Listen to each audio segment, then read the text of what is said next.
All right, ladies and gentlemen, that says it all. And now here to say more is Bill Kristol, founder and editor of the Weekly Standard, ABC News contributor. Hello, sir. Steve, how are you? I'm doing well. Your reaction to the debate, who won it and what good will it do, him or her? I don't know that either won it. I think Trump probably ginned up people who already are pro-Trump, but I don't believe he won any independent voters over. And in that respect, I think he's getting close to being doomed. I mean, I just think he's not expanding his support at all, and he's now gotten so much into the mud that independent voters, I think, are going to shy away from him. All right, but let me ask you this, and it's not only devil's advocate, unless I'm a devil, it's what I believe. You know, I went out to dinner on Saturday night, had a millennial waitress, 26 years old, has a kid, blah, blah, blah. She said, I don't like the way Trump talks about women. I told her, basically everything that Trump wound up saying in the sound bites I just played about losing the law license, being impeached, the accusations, etc., she had heard none of it. And she was like, what? Really? You don't think that there are women out there, young women, who knew nothing about any of this and are now going to do some research or are now going to say, really? And Hillary did what to them? I mean, didn't he help himself with them? Maybe, it'd be good. You should go back to that restaurant and find that waitress and ask her. Honestly, I'm not being. No. Maybe I will. Maybe I will. I mean, I just doubtful. Maybe discrediting Bill Clinton was pretty well reported. There was impeached and so forth. Will end up backfiring on Hillary Clinton. She was, a harsh, obviously behaved in a bad way towards these women who because she was defending her husband's political career. On the other hand, it's a little bit of a bank shot, I think, to use it against her as opposed to him.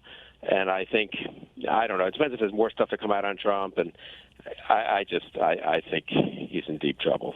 All right, so, the Wall Street Journal NBC News poll out today shows him down 11. That was before the debate. That was, I guess, right after the tape was released. Yeah. So, I mean, is this race over to you? No. And as you sort of imply, it was right after the tape was released, so that might be capturing, a reaction to the tape, a first blush reaction, which there'll now be a rebound against. I guess I don't think it's over. I just think Trump has shown no ability in the last 6-8 weeks. At times he's stabilized his campaign, but he's shown no ability to actually persuade independent voters why he'd be a good president of the United States, people who aren't already for him. So I think he's rallying the people who are on his side, who voted for him in the primary, and they're excited to have someone stick it to the Clintons and, not back down at all and have Paula Jones and Juanita Broaddrick there at the debate and stuff. But I don't know. I'm very dubious that maybe, I'm not even saying this just critically, I'm just saying analytically, I'm very dubious that independent voters, the voters you need to get, are going to be mobilized. I think Trump's problem is not that people like Hillary Clinton too much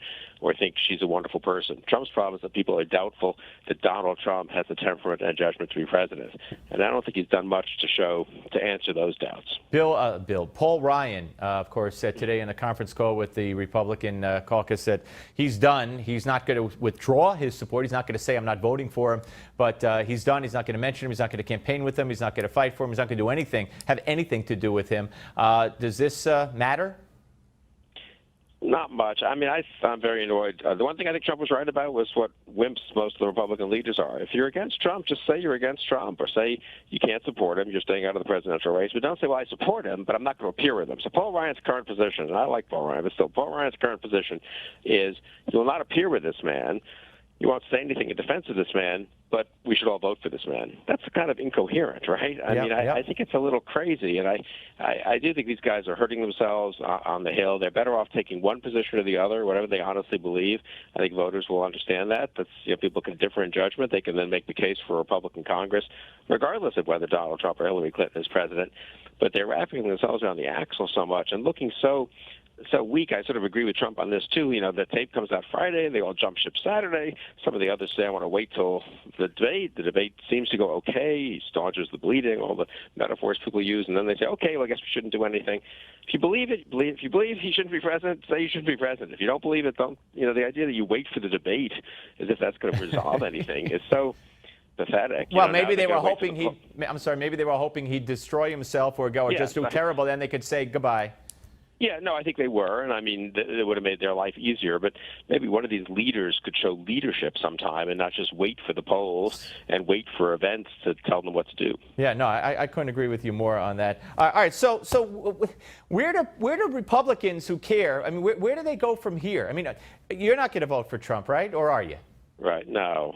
Okay, but you're not voting for Hillary, or are you? No, I'll vote for Evan McMullin in Virginia. We'll have a nice one conservative on the ballot, who believes in American leadership abroad and limited government at home. So that's good. Right. Look, I think Republicans like me will focus very much on helping out to the degree we can House and Senate candidates. The country will make up its mind on the presidential race, and that'll be that. Maybe something will happen to move me and others one way or the other. Obviously, everyone will make up his own mind in the next month. But I didn't vote early this year because I still want to see what's going to happen. All right, Bill, let me just ask you seriously: what could happen? You wake up, you see something, a WikiLeaks document. What would it have to be against Hillary or to make you, or what would have to happen to make you seriously say, you know what, I'm going to go vote for Trump? What could it be? It's a good. I honestly haven't tried to game it out because I figure when it happens, and I'll see it. So I don't know that I have a good answer either way for that. I mean, I feel like I have a pretty good judgment of his character and his views, and obviously the same with Hillary Clinton, who's been around forever. But I suppose one can imagine